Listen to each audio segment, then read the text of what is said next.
I stood in that hospital delivery room, watching my best friend give birth to my baby while my husband held her hand instead of mine, and I knew something was profoundly wrong. My baby, my husband, her body. Do you think you understand betrayal? Do you think you know what it feels like to watch your miracle become someone else's weapon? Let me tell you something. You don't know anything until you've watched the two people you trusted with your most vulnerable dream turn it into a nightmare designed to destroy you. This is the story of how I lost everything while trying to become a mother, how I discovered the plot to steal my child, and how I made sure they both paid for every lie, every manipulation, every moment they tried to erase me from my own baby's life. My name is Maya Chen, and this is the truth about what happens when desperation meets deception. Before we continue, please write in the comments what state you're watching this from. And if this is your first time on this channel, please subscribe. Your support helps us bring even more epic real-life revenge stories. Enjoy the listening. 18 months before that delivery room, I was living in a different kind of hell. You know the one. The hell of wanting something so desperately that every month that passes without it feels like a small death. I wanted to be a mother. God, I wanted it so badly I could taste it. But my body had other plans. 4 years of trying, 3 miscarriages, 2 rounds of IVF that failed, thousands of dollars, hundreds of shots, endless appointments, and every single time, the same result. Negative, not viable. I'm sorry, Mrs. Chen. My husband Marcus and I had been together for 8 years, married for 6. He was a software engineer at a tech startup in Austin, brilliant and patient and kind. At least, that's what I thought. We'd started trying for a baby right after the wedding, full of hope and excitement, thinking it would happen naturally. When it didn't, we saw specialists. That's when I got the diagnosis. Asherman syndrome, severe uterine scarring from a procedure I'd had in college. My uterus, the doctor explained gently, couldn't sustain a pregnancy to term. The lining was too damaged. I could get pregnant, but I couldn't stay pregnant. I remember sitting in that office, Marcus holding my hand, and feeling like my entire identity as a woman was being stripped away. What kind of woman can't carry her own baby? What kind of wife can't give her husband a child? Marcus was supportive. He really was, at least in the beginning. We'll figure it out, Maya. There are options. We can adopt. We can use a surrogate. We'll have our family one way or another. But I could see it in his eyes sometimes. The disappointment, the grief. His parents asked constantly when we were going to make them grandparents. His brother had just had his third kid. Every family gathering was a reminder of what we didn't have, what I couldn't give him. The miscarriages were the worst. Getting pregnant, feeling that hope surge through me, only to lose it weeks later. The last one happened at 12 weeks. I actually thought we'd made it past the danger zone. We'd told our families. We'd started looking at cribs. And then one morning, the cramping started, and I knew. I just knew. Marcus held me in the emergency room while I miscarried our baby, and something changed in him that night. He became distant, not angry, just absent, like he'd given up on the dream and was mourning alone. That's when Jenna stepped in. Jenna Park, my best friend since college. We'd met freshman year at UT Austin, two girls from different worlds who clicked immediately. She was outgoing where I was reserved, bold where I was cautious. She'd been my maid of honor. She was the godmother to dreams we hadn't realized yet. She knew everything about our struggle to have a baby because I told her everything. After the last miscarriage, she started coming over more often. She'd bring dinner, sit with me while I cried, listen to me talk about my broken body and broken dreams. Marcus was working longer hours then, burying himself in code, and Jenna filled that void. I love her for it. I truly loved her for being there when I was falling apart. One night, about 6 months after the last miscarriage, Jenna and I were sitting on my back porch in our neighborhood in Round Rock. Marcus was still at work. We were drinking wine, watching the sunset, and I was having one of those raw, honest conversations you only have with your closest friend. I don't think I can do this anymore, I told her. The trying, the hoping, the failing. I think I need to accept that I'm never going to be a mother. Don't say that, Jenna said, grabbing my hand. You're going to be an amazing mother. You just need a different path. Adoption takes years, and it's expensive. We've already spent so much on IVF. Then use a surrogate. I laughed bitterly. Surrogates cost even more, like $50 to $100,000. We don't have that kind of money, Jenna. We're still paying off the IVF loans. She was quiet for a long moment. Then she turned to me, her dark eyes intense. I'll do it, she said. What? I'll be your surrogate. Carry your baby for you. I stared at her. Jenna, that's insane. Why? I'm healthy. I'm young. I don't have kids of my own yet, so I know my body can handle pregnancy. And I love you, Maya. I want to do this for you.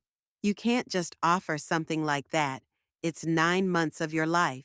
It's your body. It's exactly what you need, and I want to help. Think about it. If I do it, you don't have to pay agency fees. You just cover medical costs and maybe give me something for my time, but nothing like what you'd pay a stranger. And you'd know the baby is with someone who loves you, who'll take care of herself, who'll let you be part of every moment. Tears streamed down my face. Jenna, I can't ask you to do that. You're not asking. I'm offering. She squeezed my hand. Let me give you this gift. Let me help you become a mom. I was so overwhelmed I could barely speak. I hugged her, sobbing, and in that moment, I felt like the luckiest woman alive to have a friend like her. When I told Marcus that night, he was hesitant at first. Are you sure that's a good idea? He asked. Using Jenna? Why wouldn't it be? It's just complicated. What if something goes wrong? What if it affects your friendship? Nothing will go wrong. She's doing this out of love, Marcus. This is our chance, our real chance. He looked at me, and I saw something flicker in his eyes. Hope, maybe, or something else I couldn't identify. Okay, he said finally. If you trust her, I trust her. We met with a lawyer who specialized in surrogacy agreements, drew up contracts. Jenna would carry our biological child, created from my eggs and Marcus's sperm through IVF. She'd have no parental rights. We'd cover all medical expenses, pay her $20,000 as compensation, and she'd hand the baby over at birth. It was all legal, all official, all perfect. The IVF process started 3 months later. They retrieved my eggs, Marcus provided his sample, and the embryos were created in a lab. We had 5 viable embryos. They implanted 2 into Jenna. I remember sitting in that clinic with her, holding her hand while they did the transfer. Marcus was there too, standing behind us. The doctor inserted the embryos, and then we waited. 2 weeks later, Jenna took a pregnancy test. Positive. I screamed. I actually screamed in joy. Marcus picked me up and spun me around. Jenna was laughing and crying at the same time. We were going to have a baby. After 4 years of hell, we were finally going to have a baby. The first trimester was beautiful. Jenna was the perfect surrogate. She went to every appointment, sent me photos of her tiny belly starting to show, called me with every symptom and milestone. Marcus and I went to every ultrasound with her. We heard the heartbeat together. We found out we were having a girl together, a daughter, my daughter. I started buying baby clothes, setting up the nursery, reading parenting books. Marcus seemed happier than he'd been in years, and Jenna was glowing, radiant with pregnancy, excited for us. But around the 4th month, things started to shift. It was subtle at first. Jenna started texting Marcus directly instead of going through me. Just little things, she said. questions about cravings, updates about doctor appointments. She said she didn't want to bother me at work with every small detail. That makes sense, I thought. They were becoming closer through this process. That was natural, wasn't it? Then she started inviting Marcus to lunch. I'm near his office anyway, she'd say. Might as well grab food together. We can talk about baby stuff. I wasn't invited to these lunches. I was working at a marketing firm downtown, in a different part of the city. It was logistically difficult for me to join, but they were near each other, so it made sense, right? Marcus started coming home later, working on a big project, he'd say. Deadlines, pressure. I understood. His startup was growing fast, but some nights I'd smell perfume on him. Jenna's perfume.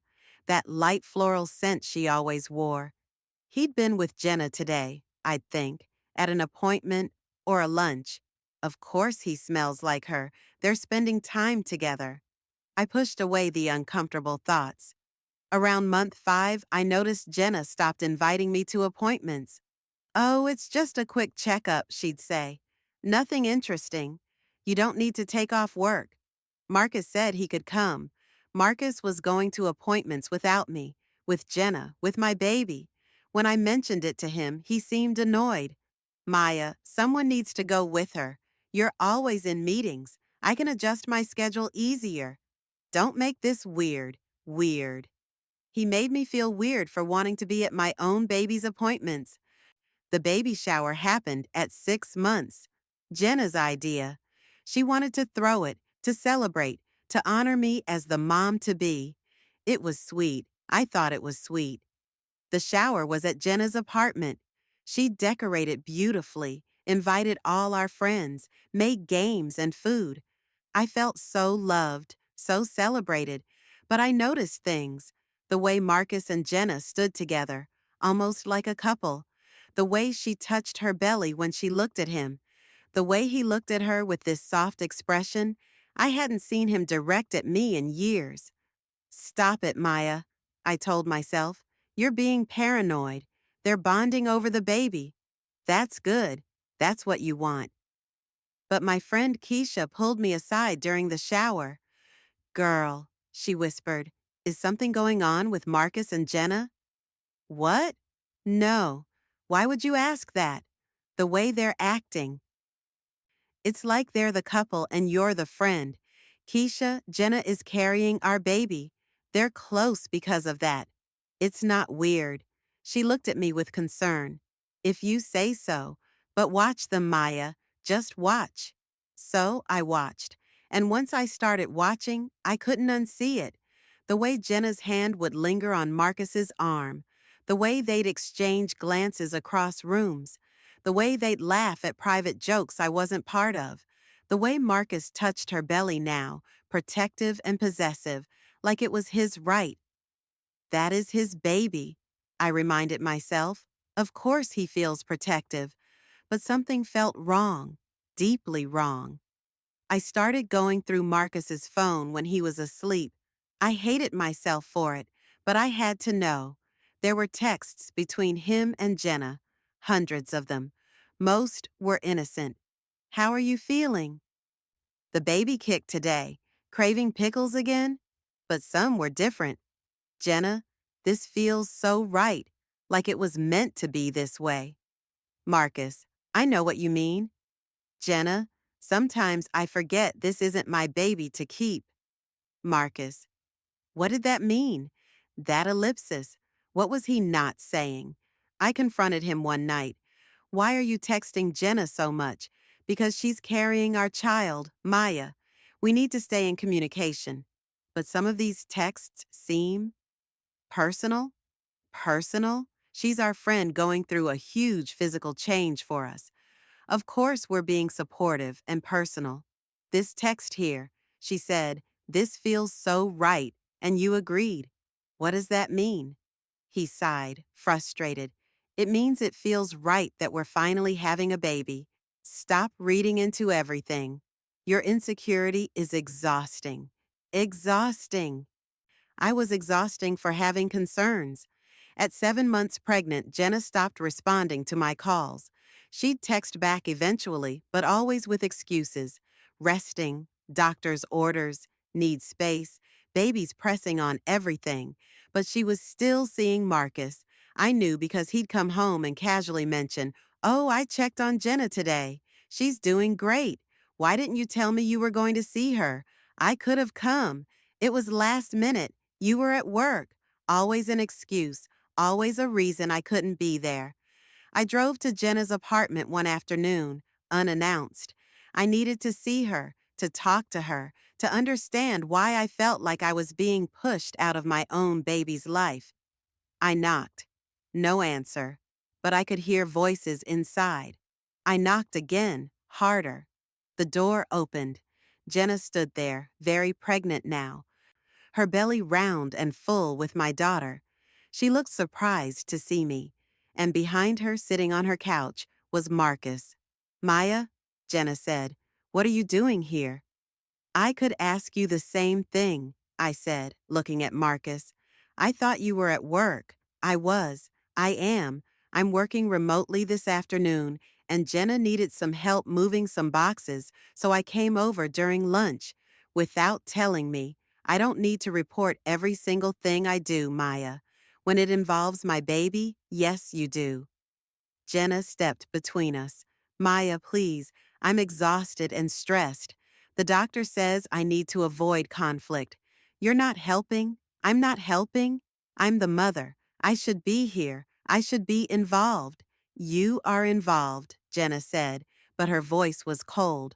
"But this pregnancy is happening to my body. I need space to process that. You hovering over everything is making it harder. I'm not hovering. I'm trying to be present for my own child." "She's not here yet," Jenna snapped. "And when she is, you'll get her. But right now, I need you to back off." I stared at her, this woman I'd loved like a sister, and I didn't recognize her. "Fine," I whispered. "I'll back off." I left that apartment shaking. Something was catastrophically wrong, but I couldn't articulate what. They were pushing me out. Slowly, deliberately, they were erasing me from my own baby's story. I called my lawyer, the one who'd drawn up the surrogacy contract. "Can a surrogate keep the baby?" I asked her. "Even with a contract?" There was a pause. "In Texas, surrogacy contracts are legally binding if done correctly, which yours was, but there can be complications." "Why are you asking?" "I'm worried." "Things feel off." "Off how?" "I don't know. I just have this feeling that they're trying to take her from me." "Maya, listen to me carefully. Document everything. Keep records of all communication.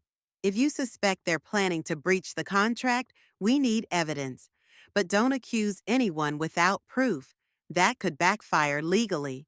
So I started documenting every text, every missed call, every appointment I wasn't invited to, every time Marcus lied about where he was. I was building a case against my husband and my best friend, and I hated every second of it. At 8 months, Jenna went into what she called nesting mode. She stopped seeing anyone except Marcus. She claimed she was preparing, resting, getting ready for the birth, but she was also posting on social media photos of her pregnant belly with captions like, "Can't wait to meet you, little one," and "Already so in love." People who didn't know she was a surrogate commented, "You're gonna be such a great mom. She's so lucky to have you." And Jenna didn't correct them. She liked the comments, responded to them, let people believe this was her baby. I commented once, "She's going to be loved by so many people. I can't wait to hold my daughter." Jenna deleted my comment. I called her. "Why did you delete my comment?" "Because it's confusing to people. They don't need to know all the details." "The detail that I'm her mother?" "You know what I mean, Maya. Stop making everything difficult." She hung up on me. I called Marcus, frantic. "Did you see what Jenna did? She's letting people think the baby is hers." "Maybe you're reading too much into social media. People post stuff. It doesn't mean anything." She deleted my comment about being the mother.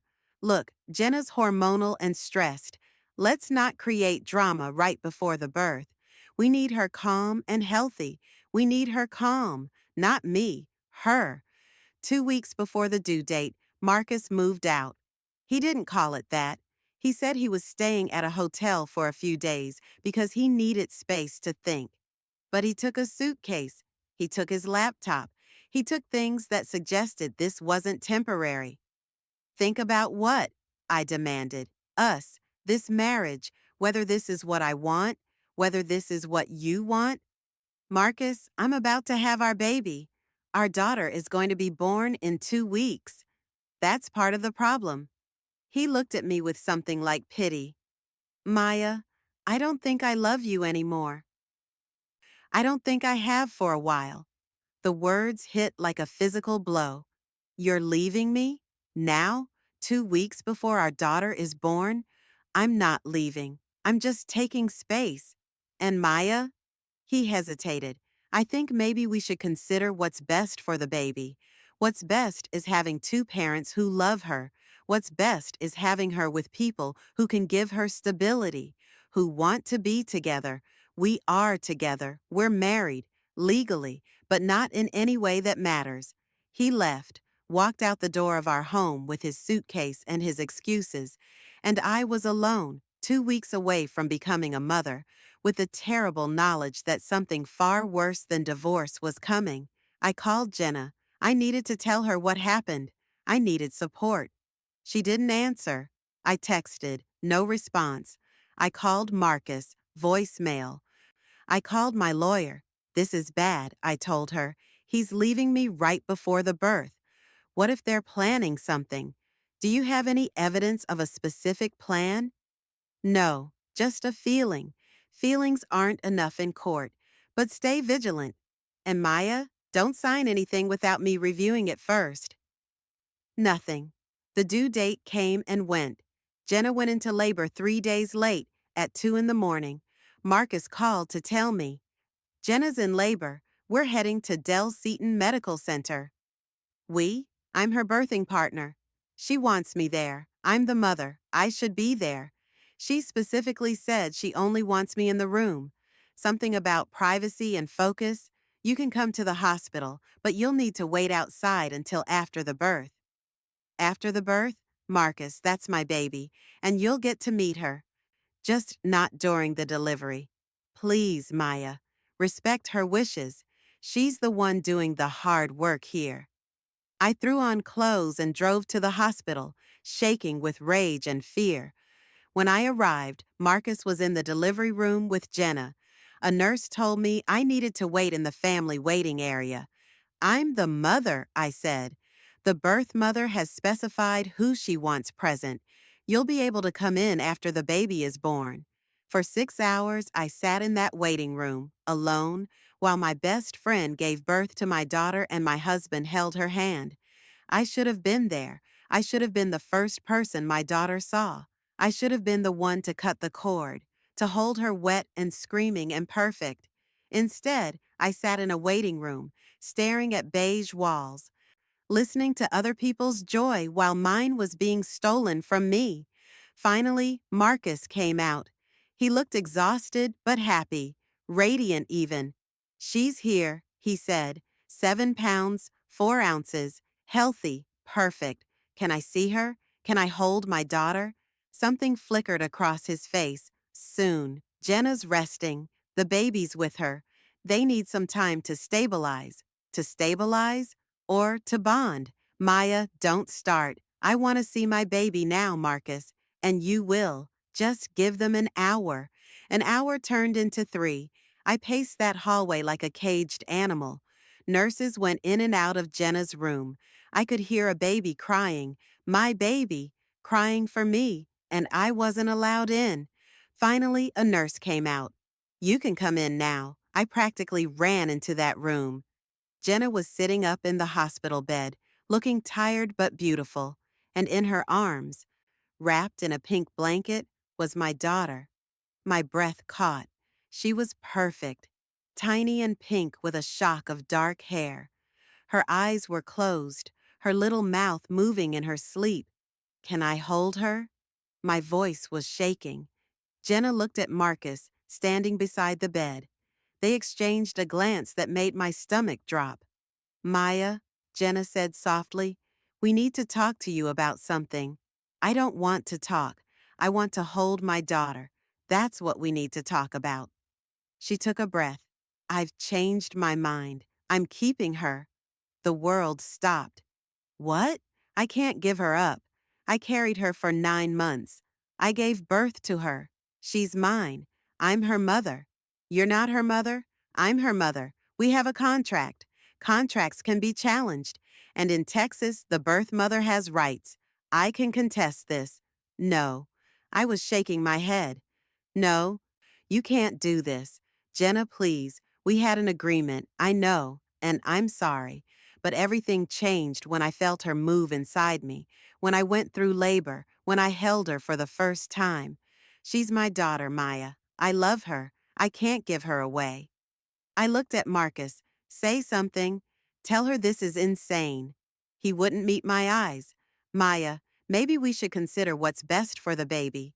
What's best is giving her to her legal parents, to me. But you and I are getting divorced. Jenna and I, we're together now. We're a family. We can give her a stable home with 2 parents who love each other.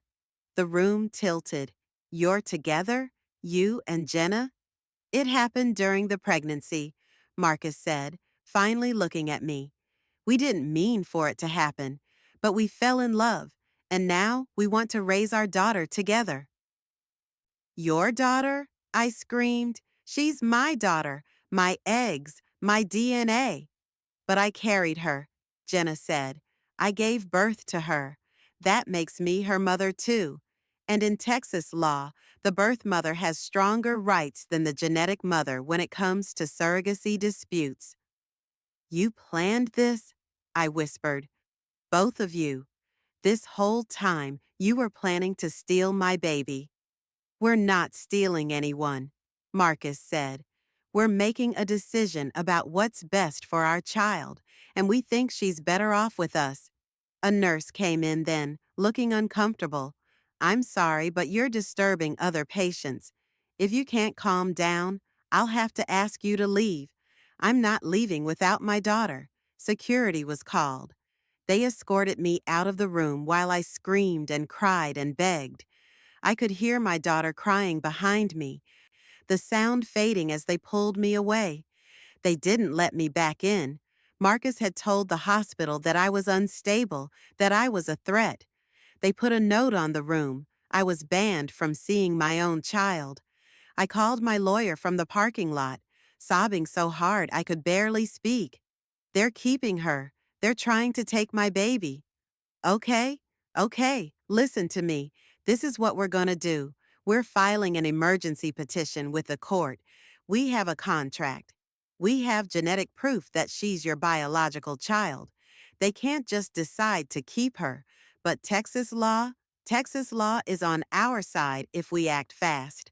The contract is clear, but we need to move now before they establish more of a bond, before they can claim any kind of parental rights. We filed that day. Emergency custody hearing set for 3 days later. The longest 3 days of my life. Marcus and Jenna left the hospital with my daughter. They went to Jenna's apartment. I found out later they'd already set up a nursery there. While I was preparing my nursery at home, they were preparing theirs. They'd been planning this for months. The hearing was brutal. Jenna's lawyer argued that as the birth mother, she had maternal rights that superseded the surrogacy contract. They argued that she'd bonded with the baby during pregnancy, that separating them now would cause psychological harm. They argued that Marcus, as the biological father, agreed with this arrangement and that the baby would be better off in a home with 2 parents who wanted to be together rather than in the middle of a broken marriage. My lawyer countered with the contract, with the clear legal agreement that Jenna was a gestational carrier, not a mother, with evidence of premeditation showing they'd planned to breach the contract. We had text messages I'd subpoenaed showing Marcus and Jenna discussing their feelings during the pregnancy. We had social media posts where Jenna referred to the baby as hers before birth. But the most damning evidence came from something I hadn't expected. My lawyer had hired an investigator, and that investigator discovered something horrifying. Your Honor, my lawyer said, standing in that courtroom, I'd like to submit evidence that this was not a spontaneous change of heart. This was a calculated scheme to defraud my client of her biological child. She presented the evidence, emails between Marcus and Jenna that dated back to before the surrogacy arrangement, before Jenna had even offered to be a surrogate. In these emails, they discussed my infertility. They discussed my desperation for a child, and they discussed how they could use it to their advantage. The emails made me sick to read. Jenna to Marcus. She's so desperate for a baby. It's kind of sad. Marcus to Jenna. I know, but it could be an opportunity for us. Jenna to Marcus. What do you mean? Marcus to Jenna.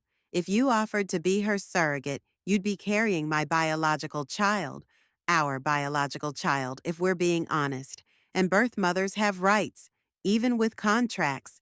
Jenna to Marcus, you want me to pretend to be her friend, carry your baby, and then keep it?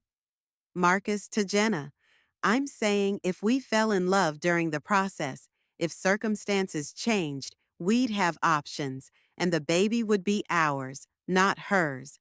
They'd planned it, the entire thing. The offer to be a surrogate wasn't generosity. It was a trap. They'd been having an emotional affair before the pregnancy even started, and they'd used my infertility and my trust to create a baby they intended to keep. The judge's face went hard as stone as he read those emails. Is this accurate? He asked Marcus and Jenna. Did you plan this deception before the surrogacy arrangement began? Jenna's lawyer objected, claiming the emails were taken out of context. But the dates didn't lie. The content didn't lie. Marcus tried to explain. We had feelings for each other, yes, but we didn't act on them until later. And when we did, we genuinely believed keeping the baby together was best. You fraudulently induced Ms. Chen to create an embryo with the intention of stealing it, the judge said. This is not a custody dispute. This is theft. The judge ruled in my favor. Full custody to me. Immediate transfer of the baby. Jenna and Marcus were ordered to return my daughter within 24 hours or face contempt charges and possible criminal prosecution for fraud. But they didn't comply. They ran. They took my 3-day-old daughter and disappeared. No one knew where they went. Marcus's phone was off.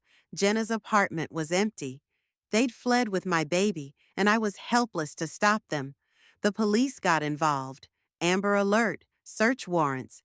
But days passed with no sign of them. I was losing my mind. My daughter was out there somewhere, with people who'd kidnapped her, and I couldn't do anything. 6 days after they disappeared, they were found. A traffic stop in Oklahoma. The officer ran Marcus's license and saw the warrant. They were arrested on the spot. My daughter was taken into protective custody. I drove 5 hours to Oklahoma to get her. They brought her to me in a small room at the police station. She was crying, hungry, in need of a diaper change. She'd been in a car for days with 2 criminals on the run. I held my daughter for the first time in almost a week. She stopped crying when I held her. Like she knew. Like on some level she knew I was her mother. I'm so sorry, I whispered to her. I'm so sorry for what they did to you. But you're safe now. You're home. The legal aftermath was extensive. Marcus and Jenna were charged with kidnapping, fraud, and violation of a court order. The surrogacy contract breach was the least of their legal problems now. Marcus took a plea deal. He pled guilty to lesser charges in exchange for testimony against Jenna. He lost his parental rights entirely. He would never see our daughter again. He'd also served 2 years in prison for his role in the kidnapping. Jenna fought it. She claimed she was the victim, that she'd bonded with the baby, that I was the one being cruel by separating them. But the evidence was overwhelming. The emails, the planning, the flight from justice. She was convicted. 5 years in prison for fraud and kidnapping. Her lawyer tried to appeal, claiming postpartum psychosis, but it didn't stick. The premeditation was too clear. I raised my daughter alone, named her Lily, after the flower that symbolizes renewal, because she renewed me, gave me purpose when I thought I had none. The first year was hard. I was a single mother working full time, dealing with the trauma of everything that had happened, trying to bond with a baby who'd been through her own trauma. But we made it. We survived. Lily is 3 now. She's brilliant and funny and kind. She has my eyes and Marcus's stubborn streak. She asks about her daddy sometimes, and I tell her age-appropriate truths. Daddy made some bad choices. He can't be with us right now. But Mommy loves you enough for 2 parents. She asks about her tummy mommy once. A kid at daycare asked why she looked different from me. I'm Asian, Lily is half white, and Lily came home confused. I told her the truth, in simple terms. A kind woman helped you grow in her tummy because my tummy was broken, but then she made bad choices too. So now it's just you and me, and that's perfect. And it is, it really is. People sometimes ask if I regret using a surrogate, if I wish I'd adopted instead, and I tell them no, because despite the nightmare, despite the betrayal, I got Lily, and she's worth every moment of hell I went through to bring her into this world. As for Marcus and Jenna, I heard they split up. Even before the trial ended, their relationship fell apart under the weight of what they'd done. Turns out, love built on lies and theft doesn't last. Who would have thought? Marcus served his time and moved back to California to live with his parents. I have a restraining order. He's not allowed within 500 feet of us. His parents send birthday cards for Lily, but I haven't decided yet if I'll let them meet her. Maybe when she's older, maybe never. Jenna is still in prison. She writes letters sometimes, claiming she's sorry, that she was manipulated by Marcus, that she loved Lily and only wanted what was best. I burn every letter without reading past the first line. I don't have space in my life for her delusions. I've built a new life, better friends, a career I love, a daughter who is my whole world, and I've learned something valuable through all of this. Desperation makes you vulnerable, and vulnerable people attract predators. Marcus and Jenna saw my desperation to be a mother, and they weaponized it. They took my most sacred dream and turned it into a nightmare designed to benefit them. But here's what they didn't count on. I'm stronger than they thought. I fought for my daughter when they thought I'd give up. I brought the full force of the law down on them when they thought they'd get away with it. I became the mother Lily deserves, even when it was the hardest thing I'd ever done. They tried to steal my baby. They tried to steal my life, and they failed. They lost everything, their freedom, their reputations, their futures. And I got everything that mattered, my daughter. Sometimes late at night, when Lily's asleep in her room down the hall, I think about that moment in the hospital, standing outside the delivery room, hearing my baby cry while they kept me away. And I remember the rage, the helplessness, the terror that I might actually lose her. But then I walk down the hall and peek into her room. I see her sleeping peacefully in her crib, clutching the stuffed rabbit I gave her. I see the nightlight casting soft shadows on the walls of the nursery I built for her. I see the future we're going to have together, untainted by the poison of people who tried to destroy us. And I realized that their greatest failure wasn't just that they lost, it's that they never understood what being a mother really means. Jenna thought carrying a baby made her a mother. But pregnancy is just biology. Being a mother is showing up every single day, even when you're exhausted. It's changing diapers at 3 a.m. It's rocking a sick baby for hours. It's sacrificing your own comfort, your own desires, your own life for another human being. And doing it not because you have to, but because you can't imagine doing anything else. Jenna couldn't even do it for 6 days. The moment things got hard, the moment running became inconvenient, she started looking for someone else to blame. That's not a mother. That's a kidnapper who got tired of her hostage. And Marcus thought providing DNA made him a father. But being a father is more than genetics. It's being present. It's being honest. It's protecting your child, not using them as a pawn in your selfish games. He threw away his chance to be Lily's father the moment he decided his affair was more important than his family. And now he lives with that choice. Every birthday he misses, every milestone he'll never see, every moment of her life that he's locked out of because he chose betrayal over love. They both made their choices, and I made mine. I chose to fight when it would have been easier to give up. I chose to believe in justice when everything felt hopeless. I chose to become the mother Lily deserves, even when I felt broken and inadequate and terrified. And that's the difference between us.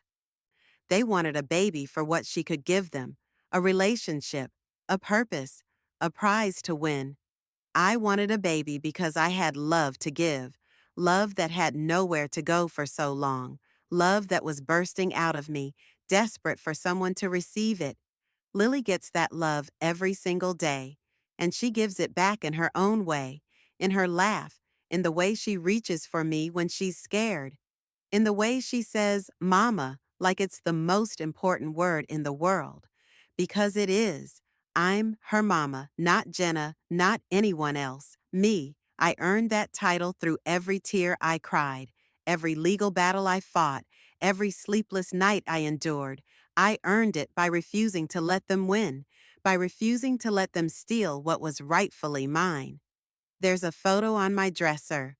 It's from Lily's first birthday. She's sitting in front of a pink cake, covered in frosting, laughing with pure joy. I'm next to her, laughing too, my arm around her. We're both a mess, happy and messy and perfect. I look at that photo every morning when I wake up, and I remember why I fought so hard, not for revenge, not to punish Marcus and Jenna, though they deserved every consequence they faced. I fought for that moment, for that laugh, for that frosting-covered face and that pure, unspoiled joy. I fought for my daughter, and I won. My name is Maya Chen. This is my story, and I'm still here, still standing, still being the mother my daughter needs, while the people who tried to take her from me rot in the consequences of their own cruelty. Lily will grow up knowing her story. When she's old enough, I'll tell her the truth. Not to turn her against anyone, but so she understands that she was wanted, desperately wanted, so wanted that I moved heaven and earth to bring her home. She'll know that her mother fought for her, and she'll grow up knowing that love isn't about biology or pregnancy or who was there first. Love is about who stays, who fights, who shows up day after day after day, even when it's hard. I stayed, I fought, I showed up, and that's what makes me her mother. Some people think I should forgive Marcus and Jenna, that holding on to anger is toxic, that I should let them have some relationship with Lily because everyone deserves second chances. But here's what I know. Forgiveness is earned, not owed. And they haven't earned anything except the consequences they're living with. Marcus destroyed our marriage, conspired to steal our daughter, and kidnapped her across state lines. That's not a mistake. That's not a lapse in judgment. That's a series of deliberate, calculated choices designed to hurt me and take what was mine. Jenna violated the deepest trust possible. She pretended to be my friend while plotting with my husband. She carried my baby with the intention of keeping her. She participated in a kidnapping.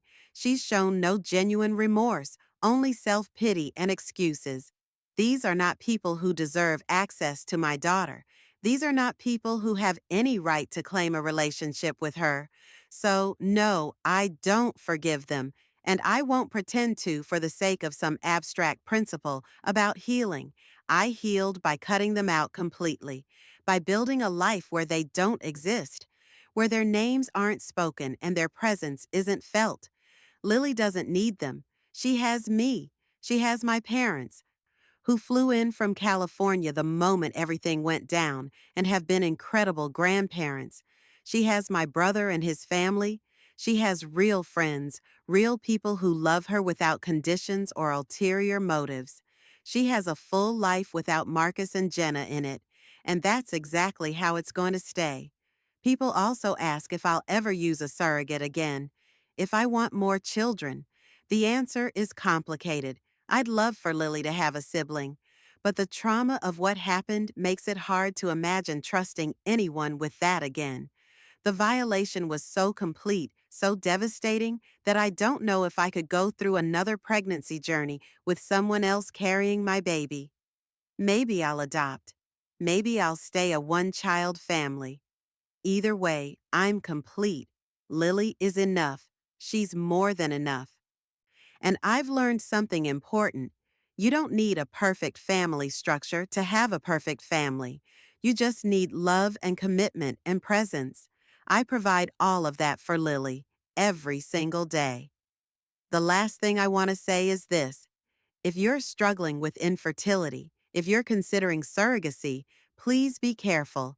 Not because most surrogates are like Jenna, they're not. Most are genuinely kind, selfless women who want to help families like mine. But be careful anyway. Protect yourself legally. Work with agencies that have safeguards.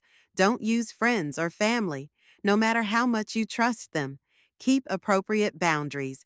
Document everything, because desperation makes you vulnerable, and vulnerable people can be exploited by those they trust most. I trusted completely, and it nearly destroyed me, but I survived.